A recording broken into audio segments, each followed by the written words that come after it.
Hey everyone, Aaron Rift here from NoDQ.com. We're doing a special breaking news video.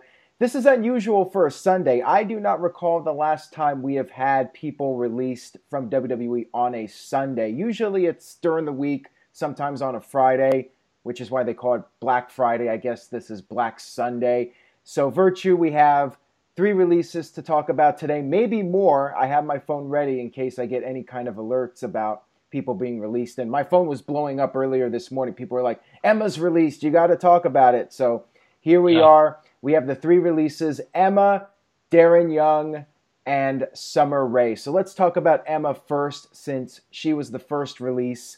She was just at the TLC pay-per-view, and she was also on Raw both times in a losing effort to Asuka. So Virtue, I'll ask you, what are your thoughts on Emma's release, and are you surprised?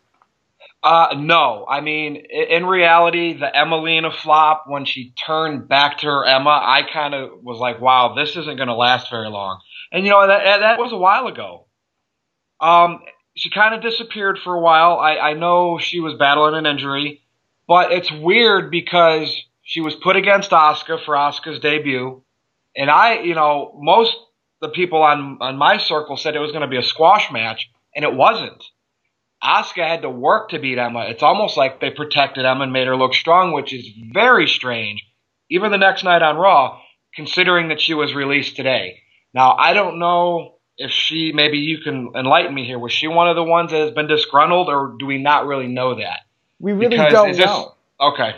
And I'm kind of shocked. Yeah. I'm shocked because of the booking of her. I think if she had been squashed by Asuka on the pay-per-view, this news would have been less surprising, but the fact that she was protected to some degree on the pay-per-view makes it strange. It makes you wonder if perhaps she did ask for her release sometime during the week and was still frustrated. Maybe she was frustrated and WWE was trying to keep the morale high for her and give her more of a competitive match with Asuka. We really don't know any details about it at this time, and we'll see if she breaks her silence on Twitter, if she says anything. My guess is it'll just be a thank you guys for the support type of deal, but at some point, maybe she'll speak out about it. But I mean, I'm not that surprised, but I would have been less surprised if she had been totally squashed. And some people feel that should have been the case. We had that whole debate when we talked about the match on the review video.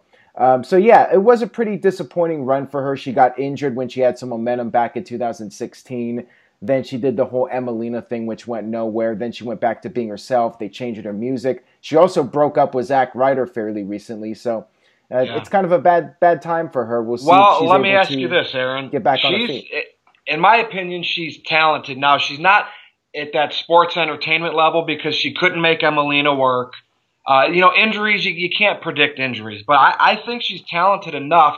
This will be interesting now after she can do things outside of WWE. Will she go back to Australia? Will she work with Ring of Honor? Could she be a female member of the Bullet Club? How far will this anti-WWE group that's really being established go? Emma could have something big. Now, again, that's just my speculation, but I would love to see something like that. Oh, absolutely. I think the Bullet Club will jump at the opportunity. I will be shocked, by the time we're done with this video, if there's nothing from the Young Bucks or Kenny Omega, tweeting her with the T-shirt. Yes. I'm sure they're going to do something. I would be surprised if they don't and try to play up on this and recruit her to the Bullet Club. So we'll see what happens. We'll see if she ends up in Impact Wrestling. That's a possibility as well, although I'm sure she's got the whole 90-day thing, so I don't think she'll be able to do like Bound for Glory or the next set of tapings, but maybe early 2018 we'll see her surface in TNA or Ring of Honor or something. I think she'll do something at least, and she'll be able to make a name for herself. Now, we have 2 more releases to discuss. We have Darren Young and Summer Rae. Neither have been on television in a very long time, so neither of them were surprises to me at all. Your thoughts on Darren Young and his run in WWE, and do you think he should have been pushed more than he was? I think he was overpushed with Bob Backlund. I think Darren Young's best, he was in Nexus. Was he in Nexus in that whole angle early on? Him and the Primetime Players. I'm having a brain block. Help me out. Primetime Players. Yeah. Yeah, that was his greatest run, tag team champs. The crowd was into their little gimmick there. And, after that, it all felt forced, the whole thing with Bob Backlund. So I am not surprised with Darren Young. I almost wonder why he wasn't released last releases, but he's another guy will probably find work. I mean, again, so many guys can be successful in the indies, and all it takes for them is to be in WWE for X amount of years to get that notoriety of the mainstream people knowing them, that when they do leave WWE, it really helps their indie career. So I think Darren Young will fall into that category. Again, we can say every one of these people today will be offered a Bullet Club t-shirt. That's the most interesting part of all of this today.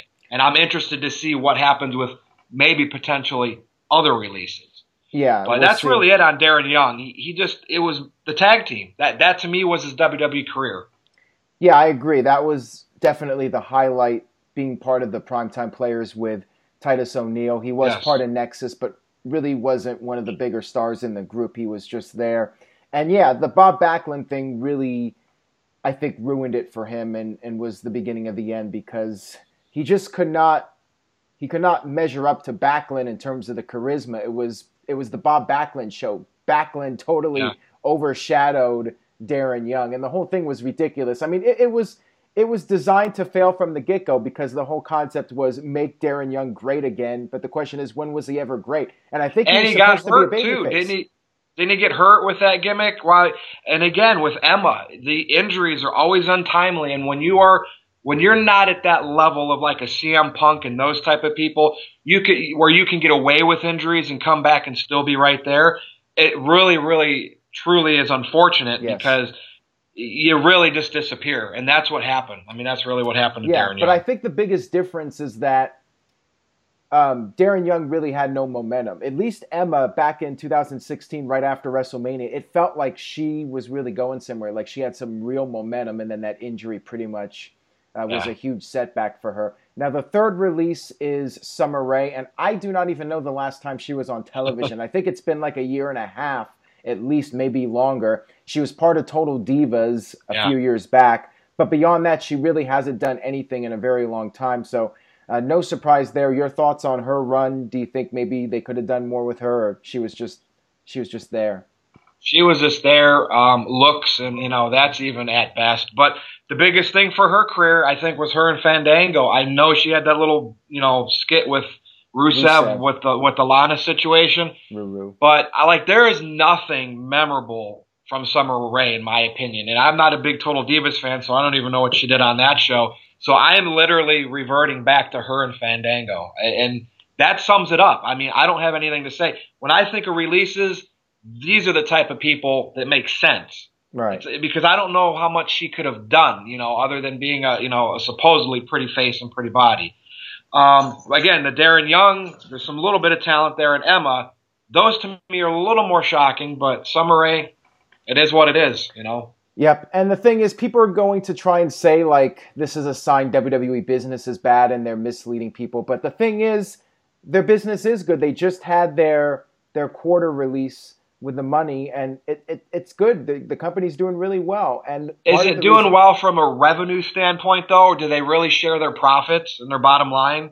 Because they might not be making much profit, but they could say our revenue's high, and it all depends on what their expenditures and their costs are. So well, part of being easy for me to say, a successful business is being able to cut costs and not spend a lot of money when you don't need to. And I think when you have so many people under contract, at some point you got to let some people go, because it's just money being thrown away when people are not being used. So stuff like this is inevitable. It's not like you can keep everybody employed. You got to get rid of some people, especially people you're not using.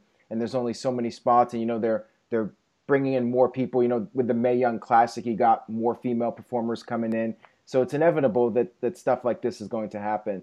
So now, Aaron, as of right now, though, Neville, we just know he's gone, but there's nothing official with him. As of the recording of this video, and Nia Jax. Nia Jax is expected back very soon. Okay. I mean, I know those were two big names, that were just gone all of a sudden. Yeah, so. And as of the recording of this video, there's been no mention about Neville being released. So we'll see what happens if he ends up being cut next. So, of course, stay tuned to NoDQ.com. We will have all the updated information as it becomes available. We'll see if there are more releases today. Again, it's really weird that it's on a Sunday. Usually they do it on a Thursday or Friday.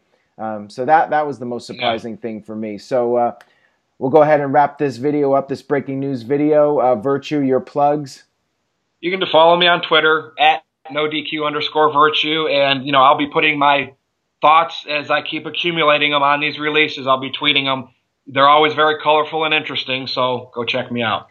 Sounds good. NoDQ_Virtue, and check out Virtue's Rage column on NoDQ.com and also some of the videos that Virtue's posting. And leave a comment. Let us know what you think about the releases, and do you think maybe WWE could have done more with these guys, or do you think it was just the right decision? These guys weren't really cutting it in WWE, and they needed to be let go. So leave a comment. Let us know what you think, and stay tuned to NoDQ.com for the very latest. We will see you next time.